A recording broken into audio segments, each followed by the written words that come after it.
Muli po mga ka-page at good morning po sa ating lahat mga ka-page. Sa panibagong araw, panibagong vlog po tayo. At thank you po sa Panginoon at sa patuloy po ninyong suporta at tiwala at sa patuloy na panonood sa munting vlog ni ka-page. Ayan, at ngayon nagawa po ulit tayo ng dishwashing. Meron po mga orders. Gagawa po tayo ng panibago. Ito na po yung mga ingredients natin. Yung tubig, 16 liters. Pag minsan, 12 or 15. Depende po dun sa order natin.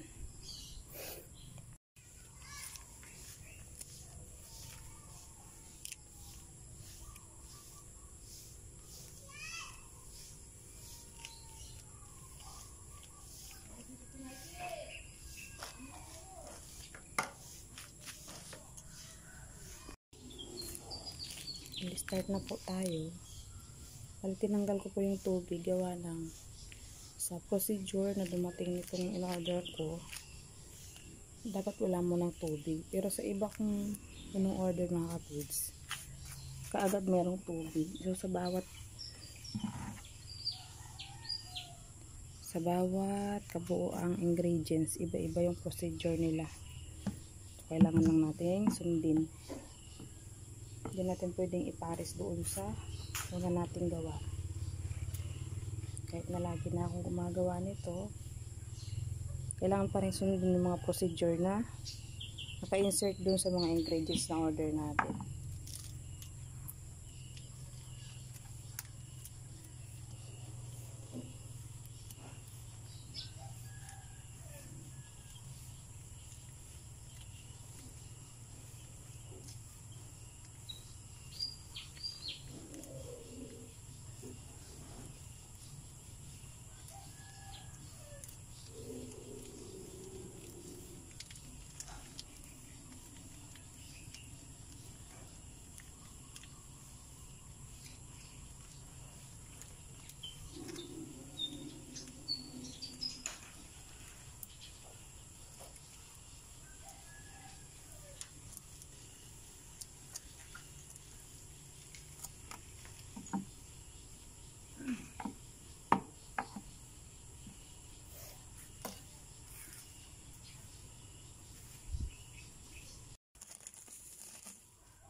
Bali, yung huli ko pong timpla, 15 naman, 15 liters. Kaagad hinahalo ko sa tubig. Ito naman, hindi siya. Kailangan daw yung paglagay ng tubig niya is paunti-unti, pa isa-isang litro. So, kailangan mo nang haluin yung salt niya, tsaka yung degreaser, tsaka yung SLES. Pag naging paste na siya, yung parang malagkit na siya, yung texture, doon pa lang siya pwedeng lagyan ng tubig ng paunti-unti. Hindi rin po pwedeng biglain.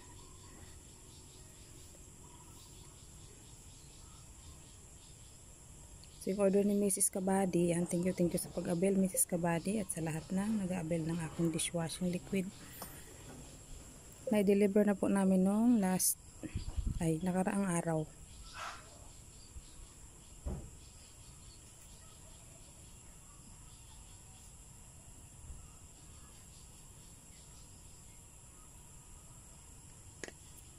Bali, 10 bottle yung order ni Mrs. Kabady.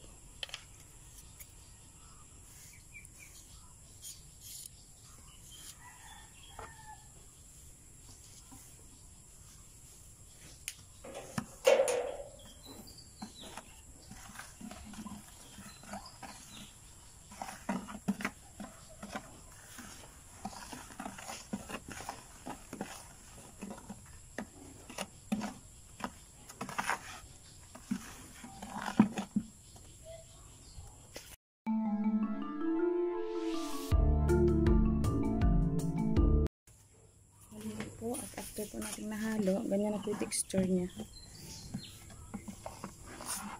Yan. Para na po siyang pandikit. Lagyan na po natin ng kaunti-unti tubig. Bali itong tabo ko po, sinukat ko na pa siya. Kulang ko sa 1 litro tubig. Nilagay tanglad doon sa rice cooker.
One eternity later.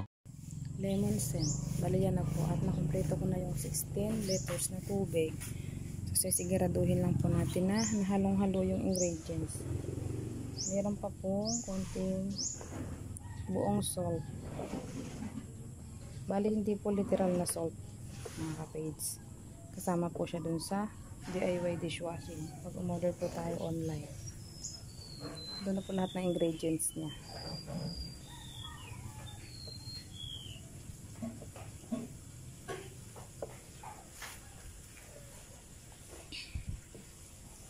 Baka sa next na gawa po, fabric conditioner naman, mga ka-page, para sa mga damit.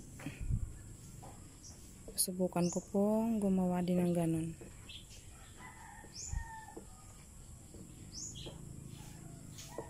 Pag napaubos ko po ito, mamumuhunan tayo dun sa fabric conditioner.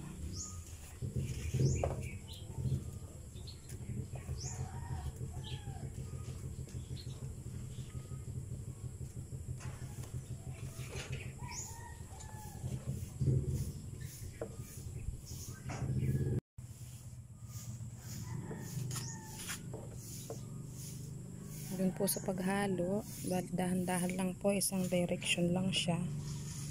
Bawal po siyang madaliin. Nagkukos daw po kasi yun ng paglabnaw.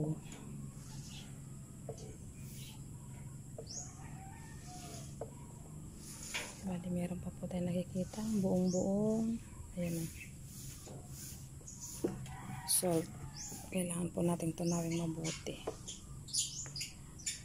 One eternity later. Mali yan po at okay na. Nalagyan na natin. Mayroon na siyang kulay. Tunaw na rin po lahat. So, i-rest po natin siya hanggang matanggal yung bula.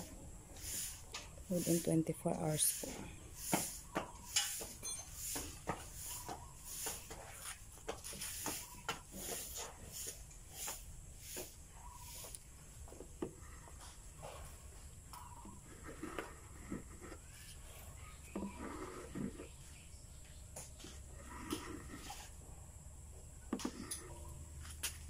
Takpan muna po natin, mga ka-page. Tapos bukas na lang po ulit. Pwede nang i-bottle. 2 hours later. Ayun mga ka-page, bali punta po tayo ang Lakabadi. Bali sama daw po tayo sa Arayat. Di po namin alam kung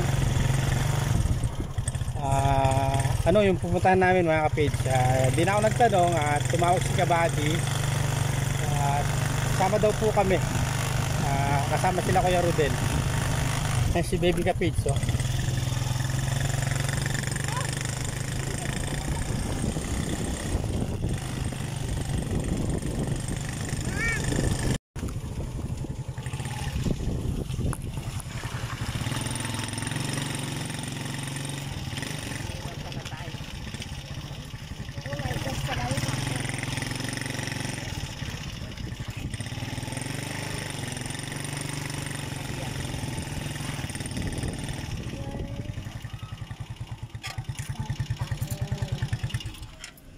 Ayan po at dito na kami sa bahay nila Kabady.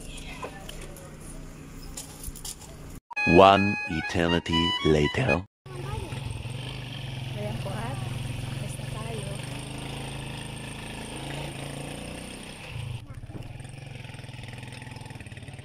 Ano yung sakyan ni Kabady? 4x4?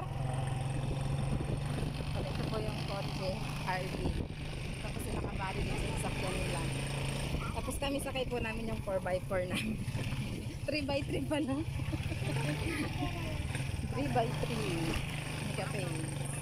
Ayan po at paalis na tayo ulit.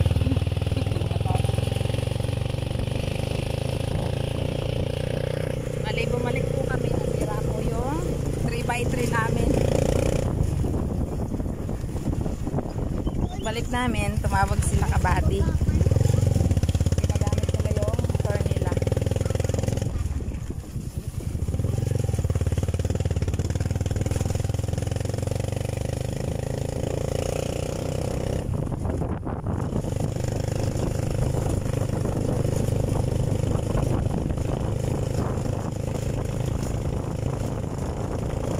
One eternity later.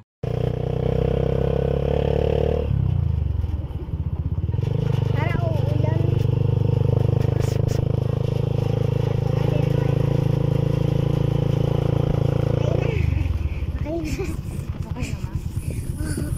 Okay na, tawa na yan. Tawa na yan. Na, wala. Mapagturuan namin, di alam eh. Hindi alam. Bali dito na po kami.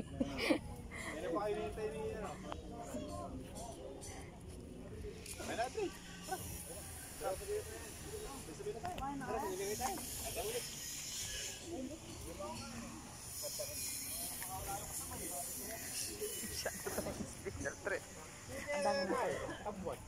Inabot siya, bearing kain. Ay, may pota. Balik mo yan naman. Nag-use ko yan. Yung bag ko doon. Bearing kaya? Bearing. Yung bag ko doon. Yung bag ko doon. Hindi naman maano nila. Ang ganda doon ako. Ano sa may fish pan na yun. Ang daming kalapati.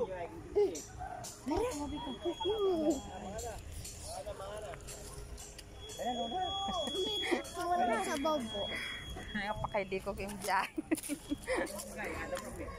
Nido. Nakakalupang na kami. Lumabot yung bearing mo. Na?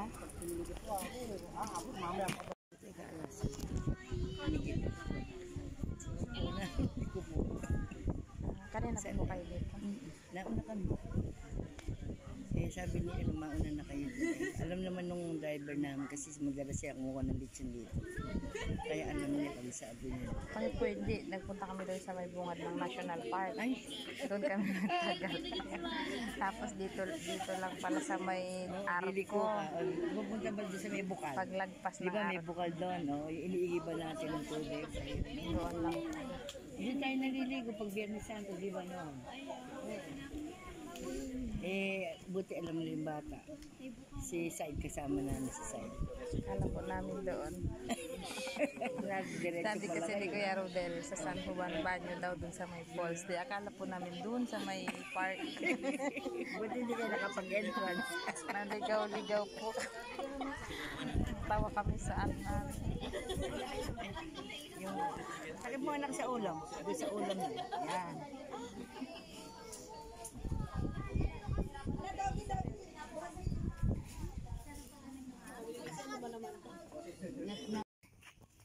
Dito po kami. Kaka-farmer. Nakakain na rin po kami. Katulad kay Sir Boy yun. Ang dami manok ko. Ay, Hindi yung hindi pa yung peacock yun. Ah, meron sa labas. Ayun o.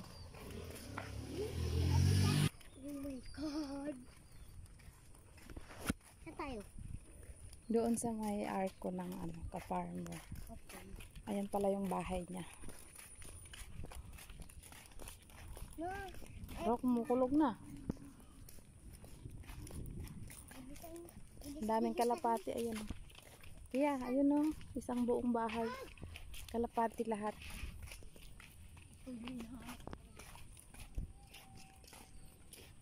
Ayun yung bundok o. Sel. Ayun o. Ito bundok na rin siya o. Kaya lang. Paanan na eh. Bala yun po yung bundok ng Arayat to. May picture ka, Selvie. Hindi po ganong makikita. Ayan po at nakarating na kami ng ka-farmers. Ganda. May susuot. Ano, slide. Bali dapat po hindi na kami makakatuloy. Tumawag nga pala si Kabady kaninang 1 kay Jeff na sinabi niya sama daw kami papunta dito. So kanina nakakulong-kulong kami, sakay namin yung 3x3 namin. 3x3. So nasiraan kami. Tapos bumalik kami. Dapat tatawag na lang kami pagdating sa bahay na hindi na kami makakatuloy sa pagpunta. Naunahan. Kaya lang naunahan po kami ni Kabads. Bali, tinawagan niya po si Kapage na pumunta at gamitin daw po yung motor niya, si Matmat. Kaya si Matmat po yung sakyan namin. Kami po yung pinakahuling dumating.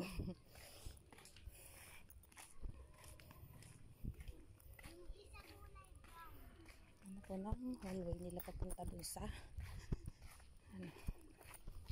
Ganda ng ano no, sa paanan ng bundok. Ako ba? Naglagay doon. Ano kaya yung nandun nila no, sa kabila? Cross talaga yun. Oo nga. Ganda ng Arayat. Doon na. Doon ka layo. Baka naman natin iba doon na ano. Something na. Importante yung taong. Grabe, itinaas talaga. Sobrang taas na nun. Wala na nakakapunta. Mataas na tao, so itinaas siya. Kasi mataas siya. Nakakain ba yun? Yung. Yung sinabay nila sa papaya. Parang damo lang yun.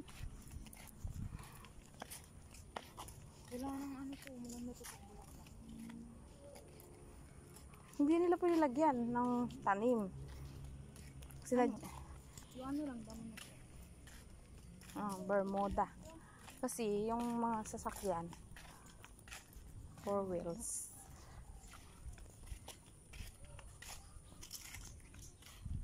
Dahil may mga manok ko. Ano kasi pangalan ng isa na yun? Nakalimutan. Tinanong ko na Yung yun. kulay dun puti. kay Sir Boy. Hindi. Ayun. Hindi, yun o, yun. Yung parang ano. Alin dyan?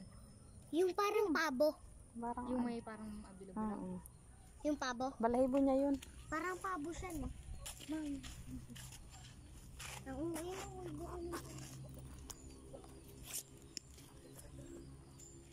sobra ng ano. Guys, nag-uulan na sa akin ng dahon. Hindi siya kita. Ayun o, kita. Parang ang coins. Ano yung mula ng ginto? Wala mo.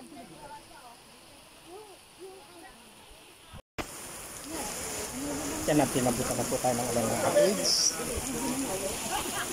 Nakaganda dyan, no? Ganda po ng lugar dito kahit farmers mga kapage.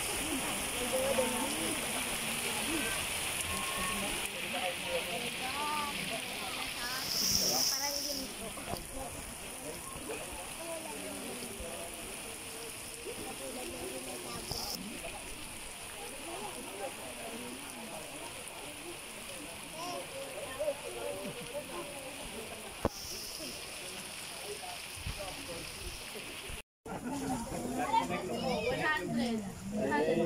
Tulak tapos senior citizen yung sakay ne. Ayan po at uwian na. Pauwi na po kami. Balik sila Kabady. Paunahin na po namin sila gawa ng huli naman po kami dumating, so huli din po kami aalis. Naligaw-ligaw. Thank you po sa pag-invite. Thank you po kila Kabady tsaka kay Mrs. Kabady.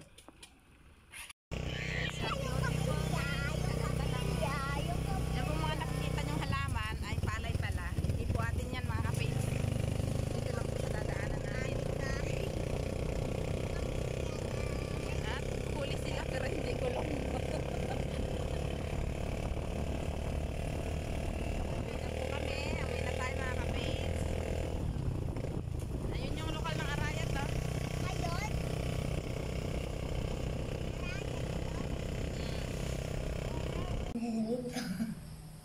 Ayun mga kapits, bali dito na nga po tayo sa bahay.